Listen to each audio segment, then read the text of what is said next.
Hello and welcome. You're watching NewsX. I'm Megha Sharma. Today, the Haryana election voting got over and now it's time to crunch the numbers. We are on Expertometer on NewsX, where we ask our political experts to give us a prediction as to who is going to win the election, by what numbers are they going to win the seats, and then who is going to be forming the government. Let's start our conversation with Tanvi Purti. Tanvi, first of all, let's take a look at the Haryana elections. Voting has gotten over today and 90 seats, where 46 is the halfway mark, the majority that is required for any political party to form the government. What's your overall prediction as to who is going to win the election?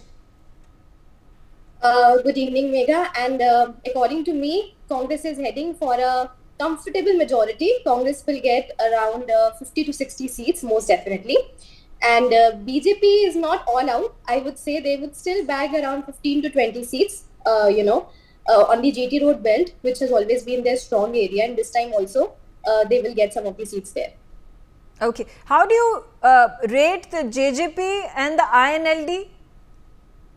INLD will definitely get a few seats along with some independent candidates. Around 10 seats I would give to INLD plus independents together. JJP does not stand a chance. Mr. Dushyant Chautala will not be able to win his own seat of Uchana, and he might even come at number 4, not even on number 2 or 3.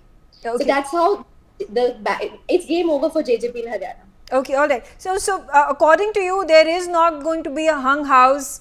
There is no coalition government that is being formed. Congress is all the way to the finish line with the majority, as you said, up to about 50 seats is what you're predicting?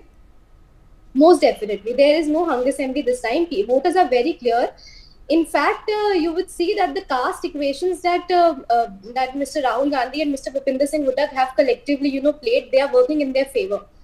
But of course, we'll see it on 8th of October. But according to me, they'll be in a very, very comfortable majority. So, according to you, if the Congress were to win, as your prediction is, what are the planks on which it will be garnering people's vote? Could you please repeat your question? What are the planks, political planks on which it has played the elections, and according to you, people have decided to vote for Congress? The biggest reason, Megha, in this election was the anger against the BJP. BJP is not fighting anti-incumbency. They are fighting people's anger regarding the farmers' protest, regarding the restless protest, regarding the Agniveer scheme, and regarding the for keeping an unpopular chief minister for a very long period of time. It is like their aspirations were never met by the Khattar government. So all this anger has been accumulated, and this time people are actually venting it out in the form of votes. Secondly, of course, their guarantees. They've tried to woo the women voters. They've tried to woo the Dalit voters. So all of that equation is coming into the picture. So it's the women, it's the Dalit, it's the Jat equation that's working for them. Okay. Let's quickly